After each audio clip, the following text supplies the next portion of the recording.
Third unit का first topic हम start करने वाले हैं। थर्ड यूनिट है लॉज ऑफ मोशन। 2 यूनिट आपकी कंप्लीट हो चुकी है। तो थर्ड यूनिट में सबसे पहले टॉपिक है linear momentum.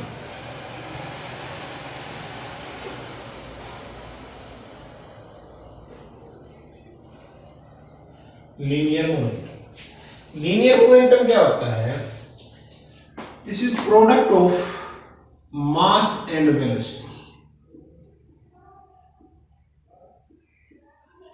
Linear momentum is a product of mass and velocity. ये जो मोमेंटम है ना, ये आपका एक तरह से मोशन की स्टेट को डिस्क्राइब करता है कंप्लीटली, कि बॉडी का कितना तो मास है और कितने स्पीड के साथ वो मूव कर रहा है। ये मास इनटू में वेलोसिटी, ठीक है। This is known as the linear momentum. Linear momentum को हम स्मॉल पी से डिनोट करते हैं फिजिक्स में। किससे डिनोट करते हैं? स्मॉल पी से। तो मास के लिए m हो गया और वेलोसिटी के लिए v। तो p is equal to mv, mass into velocity, ठीक है। अब आपकी यूनिट क्या होगी लीनियर मोमेंटम की? भाई मास की तो होती है किलोग्राम और वेलोसिटी क्या होती है? मीटर पर सेकंड। तो किलोग्राम मीटर पर सेकंड ये इसकी यूनिट है। वेक्टर क्वांटिटी है भाई लीनियर मोमेंटम। ये वेलोसिटी क्या है? Vector quantity. जिधर वेलोसिटी की डायरेक्शन होती है वही किसकी डायरेक्शन होती है? लीनियर मोमेंटम की। यूनिट आपको पता चल गया किलोग्राम मीटर पर सेकंड, ठीक है। तो चलिए, तो हम इसको बार बार यूज करेंगे। पहला टॉपिक इसलिए दिया गया, आपने छोटी क्लास में पढ़ा है, P is equal to mv, mass into में वेलोसिटी, ठीक है।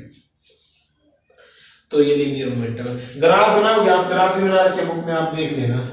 अगर आपका mm, ये तो आपका ओरिजिन हो गया, ठीक है। इधर आपका P है और इधर क्या है? m, मास है। तो ग्राफ क्या आएगा? स्ट्रेट लाइन आएगा, जो डायरेक्टली प्रोपोर्शनल है। मैंने बताया था कि जो भी चीज डायरेक्टली प्रोपोर्शनल होगी उसका ग्राफ क्या आएगा? Straight line. ऐसे ही v के लिए बनाओगे तो भी क्या आएगा? स्ट्रेट लाइन आएगा ग्राफ। जैसे जैसे वेलोसिटी मोमेंटम भी बढ़ जाएगा, ठीक है। अच्छा जी, अगली बात जो इससे है, जो शुरू में इंट्रोडक्शन देगी इस चैप्टर में, कुछ एक टॉपिक दे रखे हैं, जैसे अरिस्टोटली फाल्सी है। वो ये कहता है, अरिस्टोटली फाल्स का मीनिंग क्या? गलत, झूठ। वो ये क्या कहता था? साइंटिस्ट था। वो ये कहता था कि किसी भी बॉडी को यूनिफॉर्म मोशन में चलने के लिए फोर्स की रिक्वायरमेंट होती है। किसकी रिक्वायरमेंट होती है? फोर्स। देखो मैं क्या कर रहा हूं, किसी बॉडी को यूनिफॉर्म मोशन करने के लिए किसकी जरूरत होती है? फोर्स की। यूनिफॉर्म मोशन आपने समझ लिया था सेकंड यूनिट में। क्या होता है यूनिफॉर्म मोशन? भाई सेम स्पीड से, सेम वेलोसिटी से, सेम डायरेक्शन में मूव करना, स्ट्रेट लाइन के अलोंग, उसको बोलते हैं यूनिफॉर्म मोशन। तो वो कहता था अरिस्टोटली साइंटिस्ट जो था कि फोर्स की जरूरत होती है, लेकिन फोर्स की जरूरत नहीं होती। अभी हम इसमें न्यूटन के लॉ करेंगे, उसमें बात आपकी और क्लियर हो जाएगी। क्योंकि अगर आपकी बॉडी यूनिफॉर्म मोशन में चल रही है तो उसके फोर्स की जरूरत नहीं है। जब तक आप उसके ऊपर फोर्स नहीं लगाओगे, ना तो अपने आप रेस्ट में आएगी, ना उसकी स्पीड में कोई चेंज आएगा, ना उसकी डायरेक्शन में कोई चेंज आएगा। सेम स्ट्रेट लाइन से चलती जाएगी। यूनिफॉर्म मोशन में किसी फोर्स की जरूरत नहीं होती। तो अरिस्टोटली ने कहा कि फोर्स की जरूरत होती है लेकिन जरूरत नहीं होती, तो ये बोलते हैं अरिस्टोटली फाल्सी, ठीक है। आपको दिख जाएगा टॉपिक। अच्छा जी, आगे इसमें इनर्शिया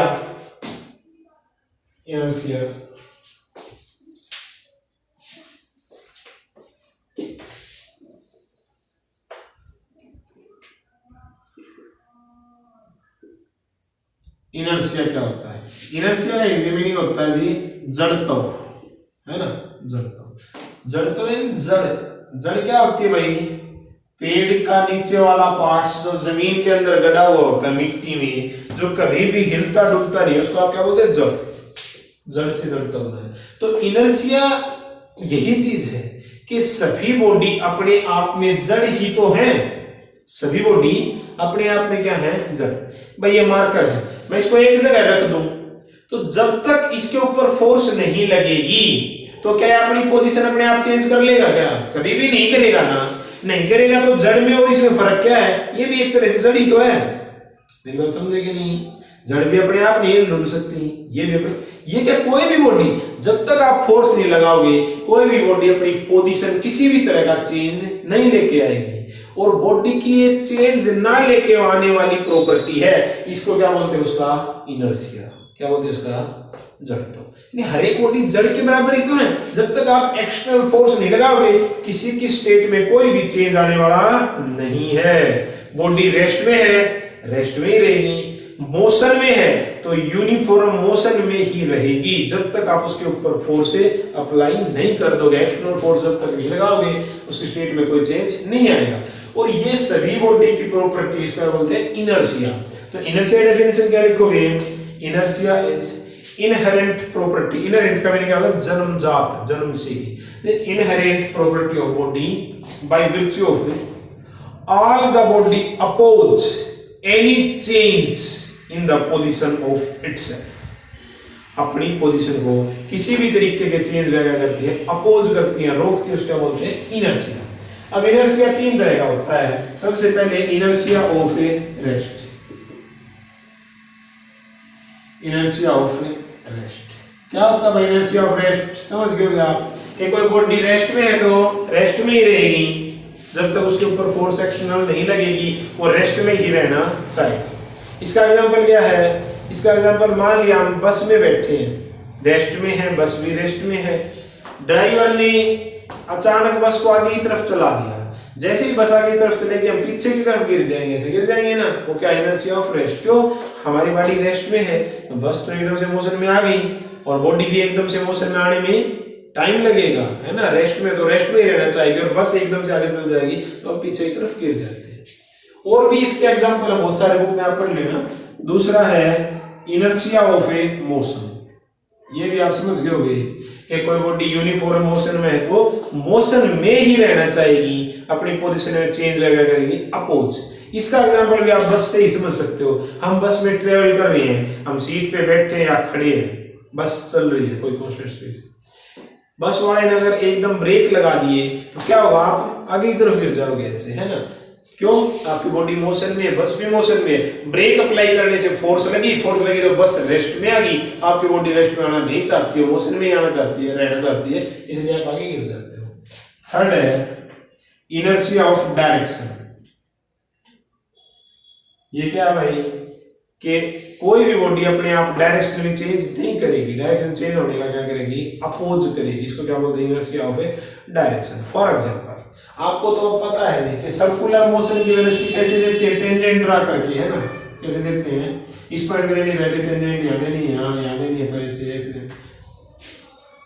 अब मान लिया कि यहाँ पर सेंटर है, आपने किसी रस्सी स्ट्रिंग है आपके पास और उसके कोई स्टोन है वो बांध रखा है, उसका ऐसे रोटेट कर रहे हो। अब आप ऐसे रोटेट कर रहे हो उसके में, तो अगर यहां से मान लिया खुल जाता है तो कैसे जाना चाहिए? सर्कुलर मोशन है, सर्कुलर मोशन कर रहा था तो सर्कुलर मोशन ही होना चाहिए। लेकिन होगा क्या? मैंने यहाँ खुल गया, ऐसे टेंजेंटली चला जाएगा और कहीं पे जाके गिर जाएगा। तो अपने आप अपने डायरेक्शन की चेंज नहीं करते कोई बॉडी। तो ये तीनों तरह के मैंने इसे बता दिया, मोमेंटम बता दिया, ठीक है जी। अच्छा, तो आगे है न्यूटन के लॉ। आपने छोटी क्लास में पढ़ रखे हैं। फर्स्ट लॉ क्या है? इनर्शिया को ही रिप्रेजेंट करता है फर्स्ट लॉ। क्या? कि बॉडी रेस्ट में रहेगी, रेस्ट में है तो रेस्ट में ही रहेगी। अगर यूनिफॉर्म मोशन में है तो यूनिफॉर्म मोशन में ही रहेगी जब तक उसके ऊपर एक्सटर्नल फोर्स नहीं लग जाती। न्यूटन फर्स्ट लॉ है।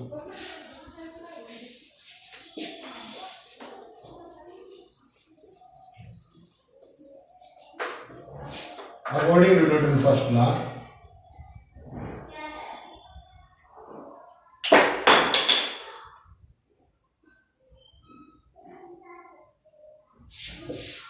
कि बॉडी रेस्ट में है तो रेस्ट में ही रहेगी, मोशन में है तो मोशन में रहेगी जब तक एक्सटर्नल फोर्स उसके ऊपर एक्ट नहीं करती।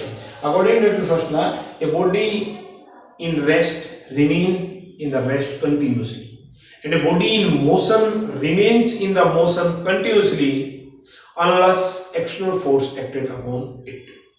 Second law. According to second law, force applied on a body is equal to product of mass and acceleration. यानी F is equal to ma, mass into में acceleration. ठीक है, ये सेकंड लॉ है।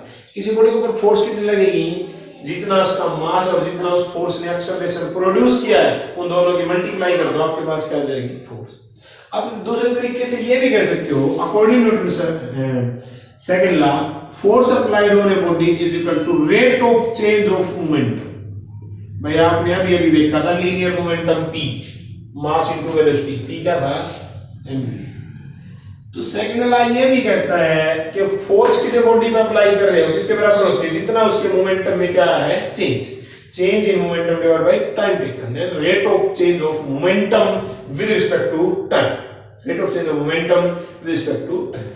ये देखो आप, अब यहीं से आ जाएगा ये भाई F is equal to D by D T, P की जगह लिख दूं मैं mv, ठीक है। This is equal to m तो कांस्टेंट है, मास ऑफ बॉडी बाहर निकाल लो, m dv by dt, rate of change of velocity क्या होता है, एक्सेलरेशन, तो f इज इक्वल टू क्या आ गया, ma। आ गया कि नहीं आ गया ये वाला, तो f is equal to dp by dt लो या फिर ma को। Third law, every action there is equal and opposite reaction.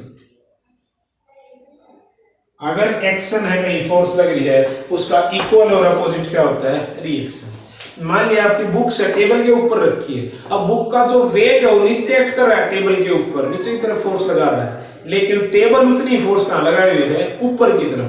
जो बुक का वेट है वो तो हो गया एक्शन, और टेबल बुक के ऊपर लगाए हुए हो क्या हो गया, रिएक्शन। तो every action there is equal and opposite reaction. Newton के तीनों लॉ आपने पहले पढ़ रखे हैं, दोबारा पढ़ लेना, आगे हम करेंगे।